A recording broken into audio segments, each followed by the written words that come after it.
Hey, what's up, everybody? Welcome into the Athletic Fantasy Football Podcast. It is Tuesday, September 7th. NFL season is here. Week 1 has arrived. 48 hours from now, we will be getting ready for Cowboys and Buccaneers to kick off the 2021 season. Week 1 Sunday, not too far after that. We are all very, very excited for the start of the season and the end of all draft season stuff, everything. Although, guys, I actually have two more drafts. I've got an auction tonight and a draft tomorrow, so I've still got a little bit of work ahead of me before we're able to start the season. Pretty fun stuff. How you guys doing today? I told you, you guys are crazy to keep drafting. That is crazy. I actually did both of my. I finished up yesterday, but now I have to go in and manually format all the weekly schedules to fit our divisional alignments and all that. So there's still work for me to be done. And yeah, I mean, I wouldn't want to go up to the wire like you're doing for sure. Do you like doing that sort of stuff? Fun stuff. I do that for my home league and where I go in and manually set schedules based on previous opponents, and we're always rotating it. So just the regular Yahoo shuffle doesn't get the job done for us. And I don't know, I get a little bit of accomplishment feeling out of it. Yeah, I like it sort of, but then I'm doing the same thing for two leagues where it's 12 teams with the same exact schedule formatting and all that. So I'm basically doing the redundancy of it. And, the second time through is not as exciting as the first time. Yeah, I suppose that's true. I actually had to input our offline draft results twice because something was set incorrectly the first time I did it. And the first time I was typing them in, just having a great time. It was right after our draft. I'm still making jokes and stuff. And then I realized after I had input everything that I needed to do it again because something needed to be changed and couldn't be changed once the teams were in. And then that second time through wasn't quite as bouncy and fun. Deflating, yeah. I will say I'm not sure what. Sleeper. I'm on the sleeper. You can change anything, anytime, anywhere. I like that. Pretty. It's pretty. I will give credit to a lot of the platforms. The ones I was using, as far as their offline draft input thing, just pretty snappy, pretty easy to do it in a quick fashion. I have never had an easier auction than doing it on the sleeper system because you can just have the entire board there and you just click on their open spot and put the player there, so you don't have to It's too early for our paid reads here, Jake. No, a lot of people ask. And they're not even one of them. What do you play on the most? And I switched over to them for the home league, and it's the best. I will say this: the one downside is there's too many places to chat, Sleeper. Fix that, because you can chat in the group for the entire league. You can chat in the draft room, and then you can send people direct messages. So it's where's my notification coming from? Too many places to chat, too many things to do, too many ways to have fun with this football season here right around the corner. We're in this weird position here on this episode of the Athletic Fantasy Football Podcast, guys, right, where we're, we don't really have stuff to talk about yet for week 1. We've got Jake's got a big waiver column up on the site, and you can check that out right now. If you're a subscriber, theathletic.com/fantasyfootballpod will get you 50% off. You can do that. We're going to do week 1 rankings on Thursday's episode. So we're in this in-between period where draft season's over. The season, as we talk about it on a podcast, isn't quite here. So what's better to do than talk about our guys? We're going to run through some of our favorite guys, the guys who ended up on our teams this season. One last show with a preseason feel to it before we really flip the switch later this week. It is the My Guys show here on the Athletic Fantasy Football Podcast, and we'll just talk about these guys. I'll throw them out. I'll steer the conversation. We'll go, switch off one of Jake's guys, one of Brandon's, one of mine, and we can just talk about these guys and have some fun before we really get ready for the start of the season later this week. Let's start with the guy who I actually did draft over the weekend in my home league, but it's one of Jake's guys, Kyle Pitts. I guess the one thing to clarify before we get going here is these are guys that we're getting a lot, guys that we're comfortable reaching for, right? Guys that we obviously are comfortable with, more than comfortable with at what their ADP was all summer long. So Jake, Kyle Pitts, I think this dude is basically a wide receiver in a tight end's body and with a tight end's designation. What do you got here? Yeah, so I did bold calls with Chris Meany on All in Football, and one was that Kyle Pitts outperforms George Kittle. And if you look at how that happens, is basically kind of what you said. You said it, wide receiver in a tight end body. I always kept saying during the draft process, a wide receiver masquerading as a tight end. But here's the thing. What's the thing you said about wide receiver? He's not essentially masquerading, because where did the Falcons line him up? At wideout. So I go back to what I said with the Justin Jefferson comparison. I'm not expecting a Justin Jefferson rookie season. That being said, it's the same situation he's stepping into. There is a void for the number 2 receiver. Russell Gage is fine as a 3, but Russell Gage is Russell Gage. There is a void here for Kyle Pitts to step into with a higher passing offense than what Justin Jefferson just stepped into, and alongside Calvin Ridley to line up out wide and at tight end. And, if somebody's blocking, it's going to be Hurst. So to say that he gets 1,000 yards and 6-7 touchdowns, I think is more than doable given his skill set. And that would be record breaking. It wouldn't be Ditka's season, obviously, but you give him 120. I'm not saying 140, 150 like Waller, because that's why I said he's not getting past Waller. But you give him 120 targets, he's going to finish as tight end 3, 4 at worst, and he's going to be pushing the top 20 of wide receivers if ranked there. Yeah, I think the issue people want to throw out, I know Pitts is this, generational talent, but, he is a tight end, and tight ends never hit the ground running. And the whole point of that is you can't think of him that way. They have their traditional tight end in Hayden Hurst. And if you just think of him as a wide receiver and then think about how many wide receivers have been able to hit the ground running in the last handful of years, it makes it a lot easier to understand that, he's not going to put up these lowly first-year kind of tight end numbers, and that there's a bigger ceiling there for him. Yeah, I think that's exactly the way that you got to be thinking about Kyle Pitts. This is really a wide receiver, and so it makes that draft day cost that we were looking at all the more palatable, and something that we can all get on board with. Jake getting in on Kyle Pitts to start off our My Guys show. You can come up with sort of any team if you want to. I'll workshop it as we're going through this episode of the Athletic Fantasy Football Podcast. Let's go to Brandon here. Brandon, I love Aaron Jones. You love Aaron Jones. We've talked about him a ton. Really played his way up into like the first half of a lot of drafts that I was in, and I think that's totally rightful after what we've seen from him the last 2 years. AJ Dillon be damned. Yeah. Top 5 fantasy running back each of the last 2 years. Keep pointing to that, and I think he's a better situation than he was in the last 2 years with Jamal Williams out of the way. Talked about him absorbing a lot of Jamal Williams' targets, and even if he has the same rushing number, but if he gets half of Jamal Williams' targets, he's looking at 60 catches plus. I think he'll get there.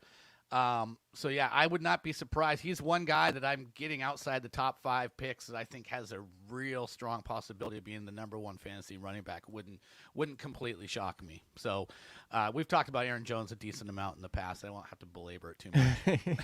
Yeah, this is turned into the show where I hate Aaron Jones. Apparently, yeah, exactly.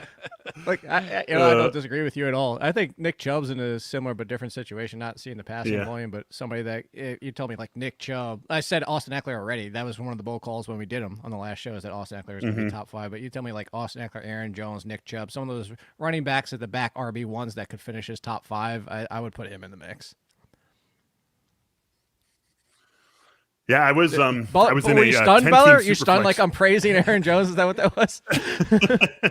I open Jake follow, then it's your turn to step in, Beller. I don't know what to do with this, right? I was in a 10-team superflex over the weekend, and really thought I was going to get Aaron Jones. I had the 10th pick, I should say that, and I pretty much had it in my mind ever since that pick was set. Like, all right, Aaron Jones and a quarterback, something like that. But Aaron Jones came off the board before my pick, so it didn't end up falling that way. We can heap all the love on Aaron Jones that we want. I think he's pretty much all of our guy, and we do have one guy that we can talk about in that way. Also, we all love Aaron Jones. Even Jake, who's been dogging him so much, never wanted to take him, never wanted to be on the Aaron Jones side, and now he's come around to Aaron Jones. Team Aaron Jones versus Austin Eckler. Welcome to the team. Welcome to the team here, Jake. I'm going to go with Clyde Edwards-Helaire as my guy. Again, another guy that we've talked about a lot, so we don't need to get too deep into this, but everything that he did last season measured against where his skyrocketing ADP went, made him an easy guy to get as the RB 13, 14, 15, 16 off of boards this season. And I think that's just going to ultimately look a little bit foolish because of the offense he plays in and the role he is going to have it in that offense. A guy who I think easily can push up to the 1,500 yard from scrimmage mark. That was one of my bold calls from our show last week. One of my bold predictions, Clyde Edwards-Helaire does indeed get 1,500 yards from scrimmage. I think we see that from him this season, and I think we see him push double-digit touchdowns as well. So I wanted Clyde Edwards-Helaire in every single league I was in. As I said to you guys, I got 2 more of these coming up, one today, one tomorrow, and I will be going after CEH in those. I would feel comfortable with him. This wouldn't be my ideal build, but I would feel comfortable with him as my first running back because I do think that he has that sort of ceiling in him this season. Yeah, I think the excitement is warranted given even what he did disappointingly, because people were taking him in the first round, wasn't that terrible last year. He was still a mid-level RB2. So with things cleared out, the only thorn in his side is going to be how enamored is the situation with McKinnon being used every single week, because if he loses some of that passing down work to McKinnon, then that's the worst case scenario, because Edwards-Helaire is never going to be a 20-touch guy per game. So he needs that passing work. Yep. I have 0 shares of Clyde Edwards-Helaire because I feel like, once again, we're coming into year 2 with the ADP and with the people in the room willing to pay the expectant price, and never is Clyde Edwards-Helaire a value in your draft. People are kind of projecting him to a place that he hasn't been yet.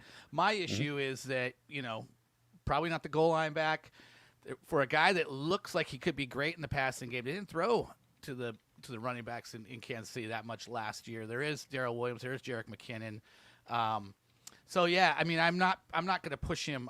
I'm not pushing him into the RB1 class. I'm not going to pay close to that. I feel like you have to pay at like a RB12, RB13 price. You did if you want him in a draft, and I'm more like RB15, 16 on him. Yep, you definitely did have to do that, and it was something that I was comfortable doing, and I hear those concerns for him, but I just think that the talent is ultimately going to be the thing that wins out for him this season, especially in year 2. I'm willing to give almost every rookie last year a little bit of the benefit of the doubt for the seasons, or for the off seasons, that they didn't have, that they got to have this year. So nice having that season under your belt and then getting your first real off season. I think CEH takes a big step forward in the Chiefs offense this year. I'm actually going to jump to Brandon next, because you said you don't want to go with CEH to somewhere where he hasn't been yet, but seems like maybe you want to go to Damien Harris to somewhere he hasn't been yet this season. What gives there? Well, he's sort of been there. I mean, you watched some Damien Harris last year. There's a lot to like just from the eye test. And what you didn't like was Cam Newton stealing goal line carries. And you didn't like Sony Michel coming in and taking reps, and Rex Burkhead splitting some carries and getting pass catches. Now Rex Burkhead's gone. Sony Michel's gone. Cam Newton's gone. Now it's just about, okay, how much of a thorn in the side is Ramondre Stevenson going to be? And, he's a rookie, and he was – Damien Harris actually got praise from Bill Belichick this preseason, which, is it's a rare thing. So you kind of feel like for the first time in a long time, they have a little bit more of a featured back than they've had in a while. And I just like the guy, and he's still not that expensive. I just had a couple drafts in the last week where I was able to land him as my RB3. I don't have to pay an RB2 price, but I think he is an RB2. So I'm happy to take that. Yeah, he was part of my guys piece, so I don't have anything else to add on the fact that I've been on the Damien Harris side of things the entire time as well. Yeah, we've got some overlapping guys here that are really our guys, or maybe 2 of our guys, but I wanted to try to spread things out a little bit as well. I actually, I was looking back at some of my earlier drafts over the last couple of days, and got Damien Harris in the Flex League in like the 8th round or so, something like that. So feeling very good about that. He's my RB3 in that league. So feeling like old Team Beller here is going to be contending for one of those sweet belts that we get hooked up with for a Flex League championship. Another guy that we've talked about. Don't discount Funston. Funston got his $30 for J.K. Dobbins. He's excited now. Oh yeah, you can go out and spend some of that on Tyson Williams if you want. Oh. I didn't even realize that. That wasn't even on my radar, but that's outstanding. I will wield that. 30% more than everybody else. Yeah. All right. Yeah, except for the Irv Smith people. It's 28% more than that, or actually less than that. Yeah. ATN people too got it. For anybody that doesn't know what we're talking about, this is the offset. I recommend it for a lot of people. If you draft super early, July, beginning of August, to offset it. If you lose anybody, you get the average auction price of said player kicked back to you in Fab.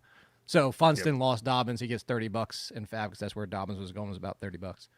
It's a genius move, and one that we do at least the first time I ever saw it was in Top Wars in baseball, and something that makes sense to offset early drafts and losing guys to injury after that. It's bad enough that you lost the guy. You shouldn't have to, or you should get at least a little bit something back for that. Someone who we haven't lost, and hopefully we don't lose, is one of Jake's guys. And let's be honest, this has been one of Jake's guys going back to, Jake, June at the absolute latest.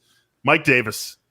Mike Davis, one of your guys, right? Pretty much. I mean, you've been beating this drum for a long time, and I'm stunned that Wayne Gallman isn't scaring you away. I mean, look, it really comes down to, I'll give credit where credit's due to. Rudy Gamble actually said that fit-wise that Mike Davis makes more sense as well, which is another aspect I wasn't even thinking of, because if you look at the zone blocking scheme that's been brought in, that's Mike Davis, and that's what he's better with. Gallman kind of fits more of the off-tackle type, and what was going wrong with the Giants last year is when the offensive line was breaking down, is being able to get that first step out there. So Davis actually a better fit for the system too. Of course, there's a non-zero chance that Gallman pushes him or at some point looks better. Davis is a volume situation, but the reason I loved it from day one is because of volume. And I keep referencing it, is like, just throw out James Robinson and David Montgomery from last year, because they actually did pretty well on their volume. James Robinson less than David Montgomery, but I just go back to 2017, and the reason I keep using that is because Leonard Fournette and Melvin Gordon were both top 10 running backs, averaging a robust 3.9 yards per carry, which is what Mike Davis averaged. So again, it's more of the situation, it's the fit, it's the volume. Is he a guarantee? No. I mean, how many running backs aren't guaranteed to have the job from the person that's right behind them? I mean, we're talking about DeAndre Swift, and we're still speculating that he's been announced as healthy. How many touches Anthony Lynn's going to pull away from him in the first week? So nobody is safe outside of a handful of running backs. Like 7-8 guys, right? Yeah. Mike Davis is my guy as well. I have him everywhere, and like in the last week or so, I've heard there was 2 outside reporters outside the Athletic that came out, and one of them had said Mike Davis probably wasn't going to get more than 10 or 12 carries. And so I actually shot a note to Jeff Schultz, who covers the Atlanta Falcons for the Athletic, and he kind of confirmed that he felt the same way. And I just got to be honest with you, it's 3 different reporters that cover Atlanta that say that Mike Davis they don't see as more than a 10 or 12 carry per game guy. And I 100% disagree with them. And here's the thing. I can go back and look at many times where beat reporters do a good job of covering the news there, but when it comes to projections, they can sometimes just be off. I mean, and sometimes straight off. I think that's crazy that they would think that it's only going to be that much. I think he's probably a guarantee for 15 plus carries a game. So I didn't mess with my rankings a whole lot. I'm just going to take it for what it is, somebody's opinion, and I think my opinion differs with them. Let me even, let's say they're right. Here's my pushback to that. Let's say they're right. Let's say it's 12 carries a game. He averages over 5 receptions per game last year with Carolina. And that was in replacement duty. And that, I still think that even if so, you're still talking 16 to 18 touches combined. Touches, not carries.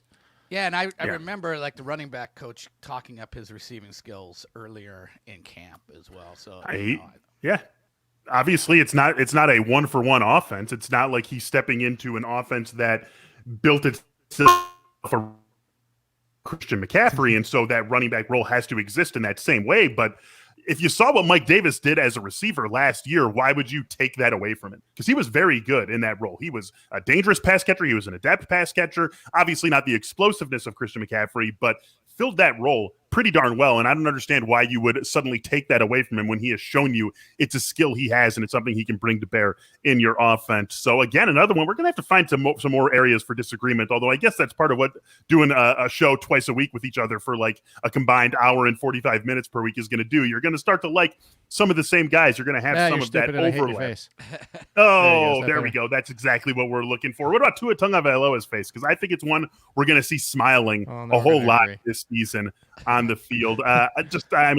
I've done this a billion times, so I'm not going to do the whole thing again. But if the circumstances of being a rookie in 2020 worked against one person the most, I would argue that it worked against Tua the most, more than any other rookie last season. And then you factor in the hip injury, and then you factor in Ryan Fitzpatrick, and you factor in that suddenly Miami's competing and they need to have their best quarterback in that very moment, who frankly was Ryan Fitzpatrick for a big chunk of the season.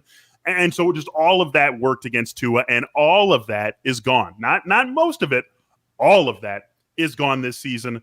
Plus Will Fuller's here eventually. Plus Jalen Waddle's here. Like, I don't know if any quarterback got a better environmental upgrade this season, maybe save Matthew Stafford, than Tua Tagovailoa and Sam everything Darnold. that was taken away from him in Miami and then added. Yeah, maybe Sam Darnold as well, right? But he's in that little picture. Like him and Stafford and Darnold are all like calling each other, man, can you believe how much better this year is than last year? And so I want Tua. I think he can be a consistent starter in one quarterback leagues, and in super flex leagues, I think he's a slam dunk QB2.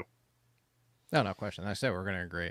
He was tops in my breakout quarterbacks, and he's also, I forget, was it my guys, Brandon, or best values, or I don't know. There's some two is in two of my articles. Yeah. So, and I've lauded him on this podcast many a time. So you can go in on this, but yeah, I have no problems with Tua. Yeah, I would call him a my guy. Did you call a my guy audible here though? I do not see Tua on your list of my guys. So you went audible. Yeah, you I did. He was on there originally, and I must have accidentally taken him off, meaning to take off another guy who I'm gonna sort of exclamation point the show with at the very end. You guys probably know who it is, but yes. So maybe it was an accidental audible. It was maybe like a Jay Cutler audible where I didn't really mean to do it, but it happened. And I feel good about it. I feel like, only one other person was on the same page, but that person was the person who needed to be. And we your wife, as you drop the towel and take a picture of your butt? Completed that pass way downfield. Tua Tagovailoa, definitely one of my guys and one of TAFFP's guys this season. Hey guys, Roman is back with us here today. And, whether you've been in a relationship for years, you're just getting started, or you're just getting out there meeting new people, you want to be ready when the moment comes. Roman can definitely help you do that. Go to roman.com/fantasy now to talk to a U.S. licensed healthcare professional. With Roman, you can get a free online evaluation and ongoing care for ED, all from the comfort and privacy of your home. The U.S. licensed healthcare professional will work with you to find the best treatment, and if it is appropriate, it'll ship to you with free 2-day shipping. The whole process straightforward, discreet, and totally simple. All you got to do is go to getroman.com/fantasy and complete an online visit. You can take care of your ED without leaving home. Complete an online visit today to connect with the doctor and take care of it. Again, you go to getroman.com/fantasy and get $15 off your first month of treatment.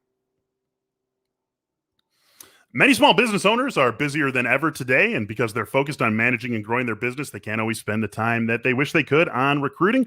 That's why LinkedIn Jobs has made it easier than ever to find and hire the best candidates for the job, and you can do it for free. Right now, you can get started by posting that first job for free to reach LinkedIn's network of 740 million professionals. Fill out targeted screening questions to get your role in front of the most qualified candidates with the experience, skills, and motivation that you need, and then you can filter things down so you can really highlight exactly what you are looking for. Post your first job for free at linkedin.com/fantasy. Again, linkedin.com/fantasy to post your first job for free. Terms and conditions apply.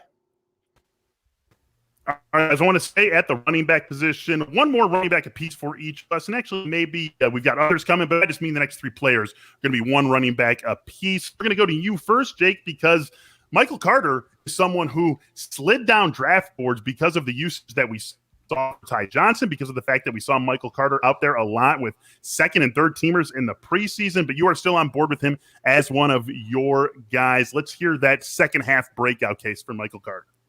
It just comes down to talent. We've already mentioned Austin Eckler on the show, and that's very much who he profiles like. Obviously, that's his ceiling. I'm not calling him Austin Eckler yet, and people have to live up to there.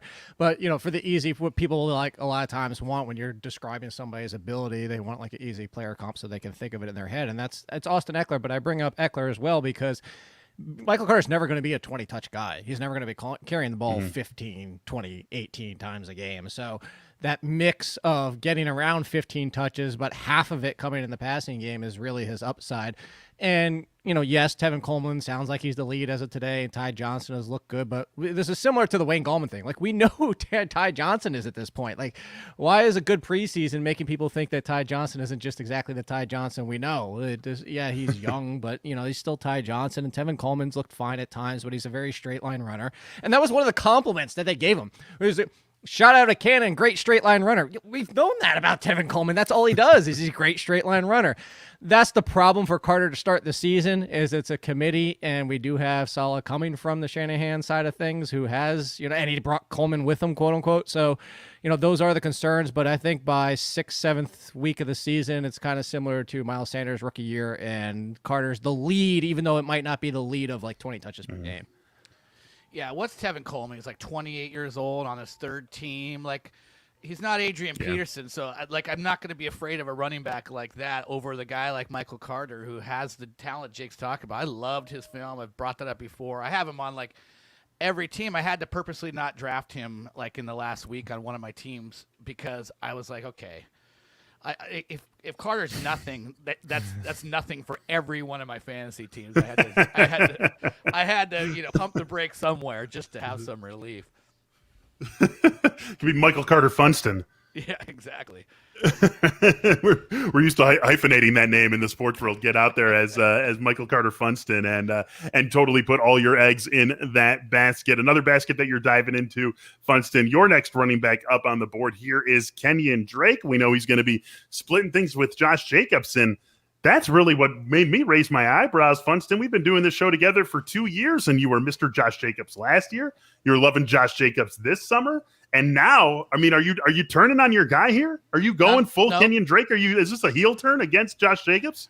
It's not. It's me accepting Josh Jacobs as a Nick Chubb type role. And if you look at the Raiders and the Browns, they're not dissimilar in how heavy they use their backfield. And I kind of am plugging Kenyan Drake. And specifically, John Gruden, under John Gruden, they've thrown the ball to the running back position a ton. And there was talk last year that Jacobs would, blossom into a fully featured guy that they use in the passing game as well. It never materialized. So here's Kenyan Drake. Gone is the guys like DeAndre Washington and Jalen Richard and Theo Riddick and missing somebody else, Devontae Booker. But if you start thinking about them just kind of wanting to limit Josh Jacobs' role, because I think that's what they want to do with Kenyan Drake, and it's the way I've been told, Josh Jacobs actually advocated for Kenyan Drake to come onto this team. So they know there's a certain level of touches they want for Josh Jacobs and to keep him healthy for the full season. And Kenyan Drake gets the rest in my mind, and a big chunk of that is going to be through the air. So I think he's going to, be a guy that gets serviceable amount of carries, but I think he can be a big boost, kind of surprise guy in a PPR formatted league. Yeah, we finally disagree. Yay! Yay! I'm not on Drake more for the fact that I just think Josh Jacobs is getting disrespected this year. I think that if you look at Josh Jacobs, Brandon's not wrong in the passing department. I just don't know if there's enough there to make Kenyan Drake consistently valuable any more than like James White of past years. And if that's what you want, like, I'm not saying it's a bad thing. I actually would prefer Drake to James White this year because I don't think James White's situation is the same. We're on the Damien Harris bandwagon. It's just for Kenyan Drake's upside, without an injury in front of him, he doesn't feel much dissimilar from a lot of those RB3-4s. Leonard Fournette behind Ronald Jones, or which way ever you want to mix that. It's fine. I feel like people, and I'm not saying this at Brandon, like I don't know, because I don't think he is, but you've been on like with Josh Jacobs before in past years. I just think people are overreacting to this a little bit more than should be warranted with what Jacobs should still get in his department. No, I kind of look at it like, I don't know, maybe like Chase Edmonds last year, where you get like 120 carries and you get like 50 catches, and are you thinking like a lesser version of the Browns, basically? Yeah, it's basically exactly. I think I've even written that a few times or said it here a few times. I just think he's kind of like a slightly lesser version, or maybe not slightly, but a lesser version of Kareem Hunt, but not an unusable version. Yeah, a Kareem Hunt light, like a Kareem Hunt at that stage of the draft, right? I mean, Kareem Hunt goes where he goes, and Kenyan Drake goes where he goes, and it feels like if you're like restarting things at that stage, he's like that part of the draft version of Kareem Hunt. I could see a way to that being a case for the way the Raiders run their entire offense, and Kenyan Drake filling that role. I'm going to stay out west, and I'm going to go to someone who you guys, I love him. Raheem Mostert is my guy here. I like Trey Sermon too. I have Trey Sermon on teams. I want a piece of San Francisco's offense. I think that's a great offense to be invested in. And something that you like about it is, you take Jake's, buy the cake, not the icing player. And I think that certainly holds for a lot of teams. Yeah, right. Nailed it that time. And that's definitely true for a lot of teams. And I think it's a point well taken for a lot of teams where you don't worry about which skill player is going to be the guy who stands out. You just take the quarterback and you get the benefit of all those skill players. I think the nice thing with San Francisco is that, like, maybe outside of George Kittle, we can reasonably expect every player to account for the same amount of icing. So whether you have Raheem Mostert or Trey Sermon or Brandon Ayuk or Deebo Samuel, they're gonna slather their icing on the cake in different ways, but they're all gonna account for about the same amount of it. And so I like being invested in this San Francisco offense. And I just love where Mostert's been going in draft season. When you look back at what he's been for this team over the last 2 seasons, 241 carries, 1,293 yards, 10 touchdowns, 36 yards, and 3 touchdowns over the last 2 seasons. That's 24 games total. I mean, he gets the job done, and he is very comfortable in this offense. He's very comfortable with Kyle Shanahan. And Kyle Shanahan, as much as he's going to use Trey Sermon, it's not like he's suddenly going to go away from this guy who's been so productive and such a great fit for his offense. And so I think that Raheem Mostert was just being a little bit undervalued in draft season. That's really what it comes down to. He's a great player. He's a guy who we know what to expect from. He did have the injury last season, but we know what we can basically bank on him being when he is healthy. And he's going to have a similar, if not identical role, I think, in San Francisco's offense this season. It was just always very, very easy for me when Raheem Mostert time in drafts was coming around for me to click on his name and put him on my team. And I think it's something that I'm going to be very happy about. And anyone who followed suit is also going to be very happy about this season. Jake, where you at on Mostert? Where were you at on Mostert this summer? Yeah, completely the value. I still think Sermon's the most talented running back in that backfield. But I still think what we've seen before is, no, I'm not saying these are the Falcons when Tevin Coleman was there, but we've seen Devontae Freeman and Tevin Coleman both finish as RB1s in the same week. And we saw Tevin Coleman holding value with other people having value under the system when he was healthy. And that's why I kind of brought him into this conversation as well. Mm-hmm. It's just, we can have 2 running backs in a Shanahan backfield have good weeks together and have good value.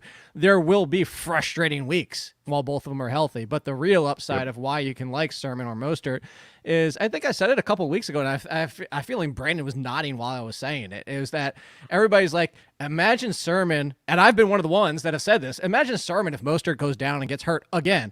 How about imagine Mostert if Sermon gets hurt and then he's not in the mix all of a sudden? I think that's the real appeal, is both of them can have RB2/3 value. And if either one of them ends up being bell cow-ish, now you have RB1 on your hands.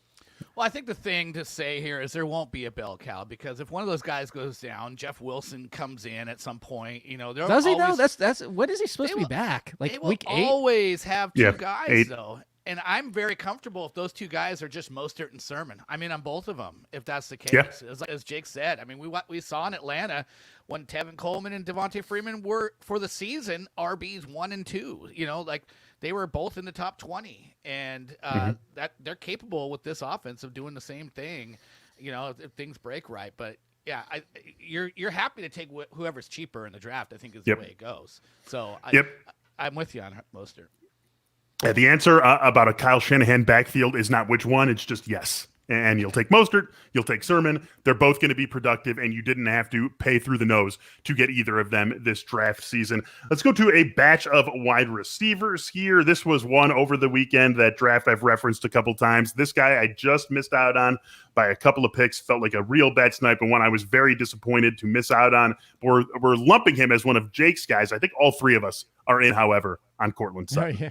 Yeah, this entire offseason is one of those ones where I kept saying this comparatively to Kenny Golladay. For a long time was going in front of Courtland Sutton, and it just baffled me to no end. And I said it multiple times. It's like, let's even take how many times I've said I don't like Kenny Galladay's fit with Daniel Jones. Like, we could talk about, yes, Daniel Jones is a better deep ball than people realize, but throw metrics out, you can watch Daniel Jones play. What it comes down to is Daniel Jones doesn't throw to covered wide receivers well. I don't care if you're 5 yards away or 30 yards away. He doesn't throw well to covered, and Kenny Golladay is not a great separator.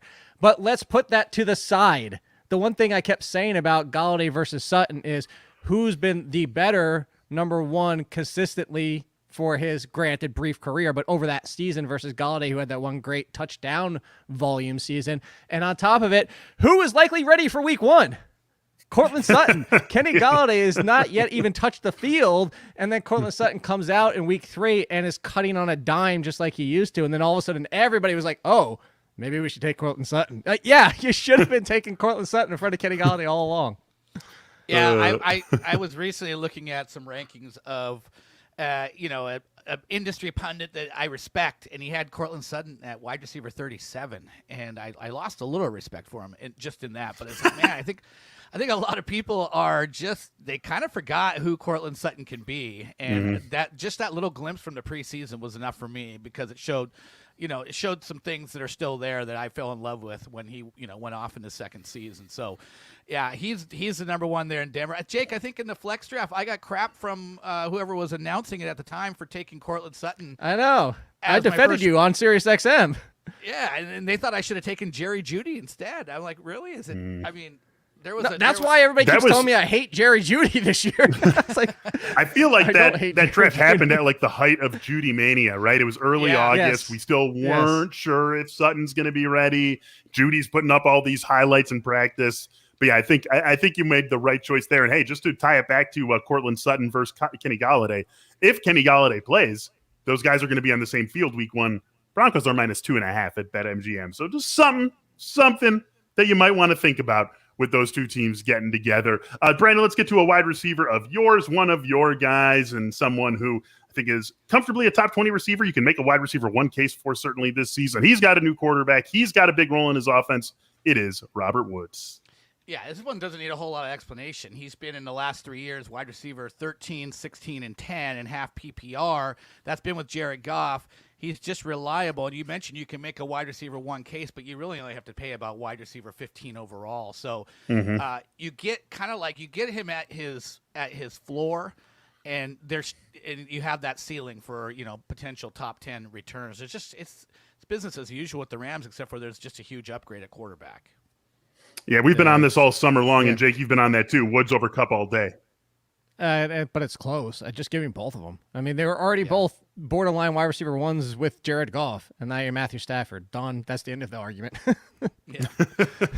Yeah, Robert Woods, an easy guy to like this season. It's a fun offense to invest into. It's a fun passing game to invest in with Stafford, Woods, and Cooper Kupp. And hey, Tyler Higbee, also a guy who's roundly drafted as he should be as a top 10 tight end. Someone who I have been wanting to get in, though, or a team I've been wanting to invest in where I can. Obviously, the Tampa Bay Buccaneers. That's a fun pass game to invest in, too. And I got to be honest, guys, at cost, the guy who I find myself gravitating toward is Chris Godwin.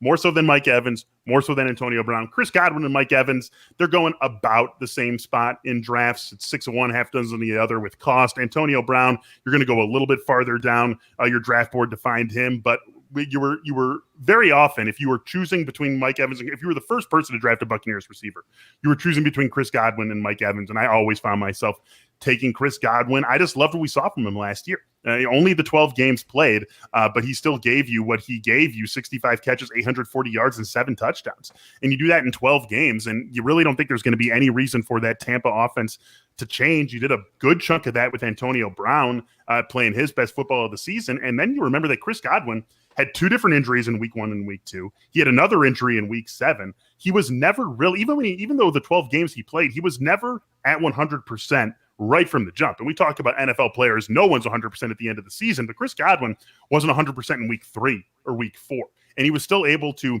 play 3/4 of the season and put up the numbers that he did put up. And, Mike Evans, I think, owns that touchdown skill at this point of his career. We've seen him put up these monster touchdown seasons many times. And so we have to grant him as being the, quote, touchdown guy in that Tampa offense. But I think everything else favors Godwin. And so I found myself gravitating toward him, and my favorite piece of the Tampa passing game to get, regardless of cost, was Chris Godwin. My take would be, I feel like he is the wide receiver version of Chris Carson, where if you got, you're paying a little bit of, you're getting a discount as like there's an expectancy that there's 2 to 4 missed games in there. But like on a per game basis and what they do, like you're potentially getting a wide receiver 1 or an RB1 if those guys play a full season. And And I would be surprised if Chris Godwin played 16 games if he wasn't a wide receiver one. So I like that in kind of the same way I'm always looking for Chris Carson, because I feel like he's better than where he goes. It's just a matter of him playing the full season. I don't know. I think Bruce Arians said Antonio Brown looks better than he has in 4 years, so I think Antonio Brown should be the number one, clearly, because Bruce Arians never lies. Has Bruce Arians ever said anything hyperbolic in his life? Ever once? Never. Oh man, we love Bruce. We love Bruce here. We love Bruce. I'm waiting. I'm still waiting for that like Ronald Jones 25 carry game, but we still love Bruce. We definitely know that from him in the fantasy world. It's gonna be fun. It's gonna be a fun offense to watch this year, and that passing game, one that you will be happy to be invested in for sure. Specialist for everything, right? Mike Evans, he's a specialist for scoring touchdowns in that Tampa offense. And obviously the specialist for fixing your teeth, well, that's an orthodontist, right? But so many companies out there who are doing this, who are in this space, are not pairing you up with an orthodontist. That is not so with Candid. In fact, that's what sets Candid apart. They are the invisible, comfortable, and removable aligners, and they will pair you with an orthodontist, not just one at the start, but one who is with you throughout your entire plan. The orthodontist who creates your plan is with you from start to finish, so you never have to wonder how you're doing. Your treatment is prescribed and closely monitored remotely by the licensed orthodontist, who is an expert in tooth movement. You can book an appointment at a Candid studio near you, or do everything from the comfort and convenience of your own home.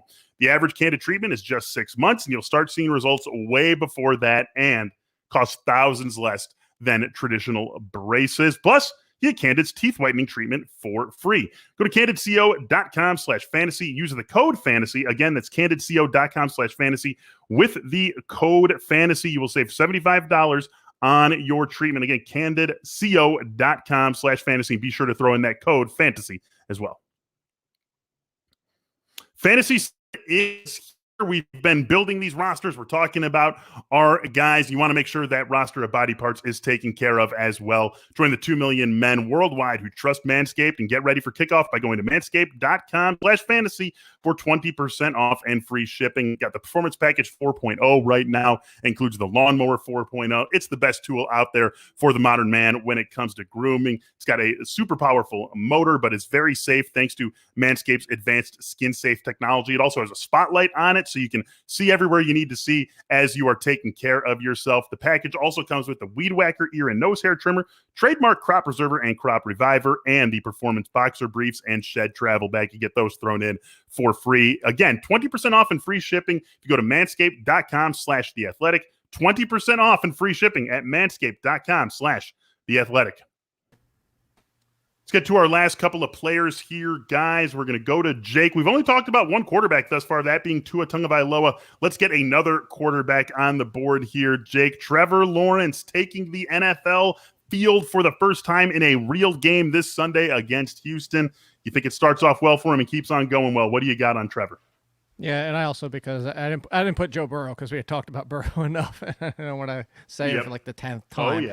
Oh, yeah. But Lawrence, what it comes down to is the only way Lawrence goes wrong in the NFL is if Urban Meyer screws him up, which potentially looks like it could happen at this point from what's going on with Urban Meyer's mind from day to day. But yeah, I mean, you saw Trevor Lawrence. It's so funny. You see the ebb and the flow of the preseason. It wasn't even the just mocking of it's open quarterback competition. You saw people covering the team talking about like Trevor Lawrence is making some poor throws, doesn't have, and all of a sudden he goes in week 3 and they're like, "This is the Trevor Lawrence we know that we were." Trevor Lawrence is always going to be Trevor Lawrence. What rookie has ever stepped into preseason game 1 and thrown 300 yards and 4 touchdowns and went off like a Hall of Famer? But Trevor Lawrence. I think Brandon's smiling because he edited my piece, and I said this. I said, I hate generational, but it's the first time I'm okay with it since Andrew Luck. If you kind of see what I did there with the hating that whole generational and Andrew Luck, but he really is, and that's the truth about it. Yeah, I mean, and he runs. He does run. He'll get you 300 or 400 yards too. I'm in on Trevor. I agree on the talent. I was picking him up early. I've had to pause a little bit because Urban Meyer does seem like he could potentially be as much of a car wreck as we thought there was possibility of it being. And the offensive line is a major concern. But the weapons, awesome. The potential for high volume passing is great. So there's there's plenty to like. There is some worrisome downside there, but I even with those happening, I still think Trevor Lawrence is going to be a pretty solid fantasy play, even if some of those things conspire against him. No surprise that so many of the guys that we've talked about in today's show are guys that we've talked about quite a bit this summer. There's a reason why we like these guys. There's a reason why we talked about them leading up to draft season. They're guys that we've ended up with on a lot of our teams. This one actually is someone who we haven't spent a ton of the summer talking about. Brandon, you've got Curtis Samuel as one of your guys. Obviously a new team, but a coaching staff he's familiar with in Washington. What's the case for Curtis Samuel being someone that you routinely attack in drafts? Yeah, I had him earlier on a squad, and then just this last week, like in the round 11 or round 12, he was still sitting there, and I was like, why is he going outside the wide receiver top 50 in my drafts here? He's now the wide receiver 2 in Washington. It's his biggest competition outside of Terry McLaurin. I guess Logan Thomas as well, but among the wide receivers is a third-round rookie and a journeyman slot man in Adam Humphries. I just think that with improved quarterback play in Washington and being the number 2, you're talking about a guy who was top 25 wide receiver as the number 3 in Carolina last year. There's no reason not to like him in a pushing inside the top 40 kind of sense at wide receiver. And I think you're getting him lots of times much better. You can wait on him later than that easily. I was shocked I had to include him in the waiver column because he's not even 60% rostered on yet. Yeah, he's not even 60% on Yahoo, which is just absurd. And the injury is past him. They said he just might not be game shape. That being that he might not get the full complement in week 1 because he's got to get up to game speed. But let's go back to, as Brandon said, let's go back 2 months ago when this first happened, this signing, earlier than that, but you get the point. Playing with Fitzpatrick, and he just finished his wide receiver 25 with 3 guys in the mix versus just, those 2. Yep. Yeah. On a team that had 15 passing touchdowns from its starting quarterback, as you like to point out. On top of as that. well. Yeah, right. And so expecting much bigger things from Curtis Samuel. We are rounding third and headed for home. We had a few other guys that we're just not going to get to. I'll throw them out here really quick because there's one last guy I do want us to hit on. I have Rondale Moore and Allen Robinson as some of my guys. Jake had one more wide receiver we were going to talk about, Tyrell Williams, and Brandon, like so many of us, on CD Lamb as well. So if you do still have drafts, know that we are on board with you if you are targeting Rondale Moore and Tyrell Williams late, CD Lamb and Allen Robinson a whole lot earlier. There's one more guy, though. How could we possibly do a My Guys show and not mention our guy?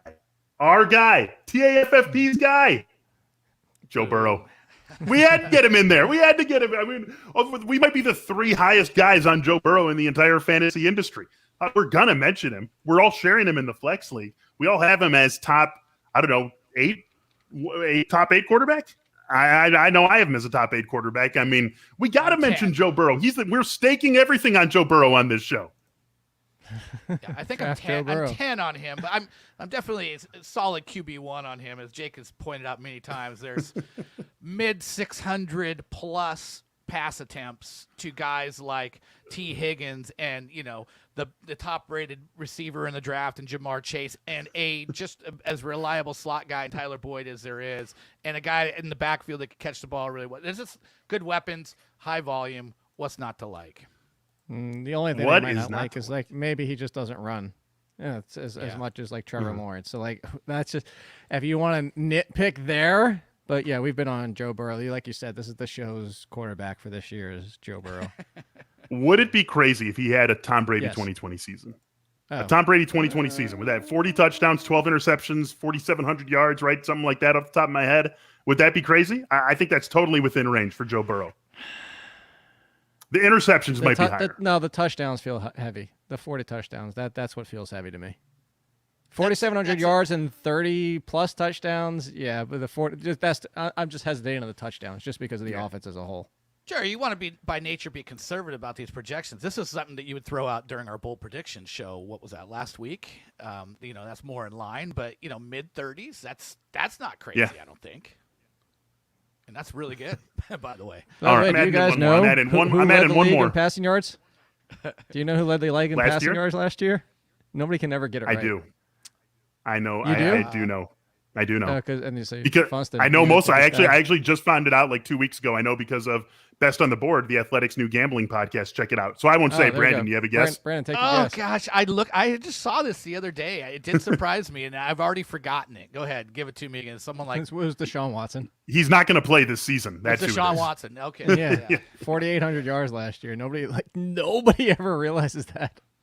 Yeah, and hey, did it on a 4-12 team, which is part of the reason why Joe Burrow at plus 2,000 last I checked on BetMGM is one of my favorite futures bets, leading the league in passing yards. You don't need to be on a good team. Maybe you don't even want to be on a good team if you are going to lead the league in passing yards. So I'll do it. One more bold prediction. Joe Burrow, 5,000 plus. He has a Tom Brady season. He matches that Tom Brady season, maybe with a few other interceptions sprinkled in. That'll do it for the Athletic Fantasy Football Podcast here today on our My Guys episode. The next time you see the three of us together, you're going to hear us talking about Week 1 rankings. We have made it. Cannot wait for Thursday to get here. For Jake Seeley and Brandon Funston, I'm Michael Beller. Thanks for listening. Thanks for watching. We'll talk to you soon.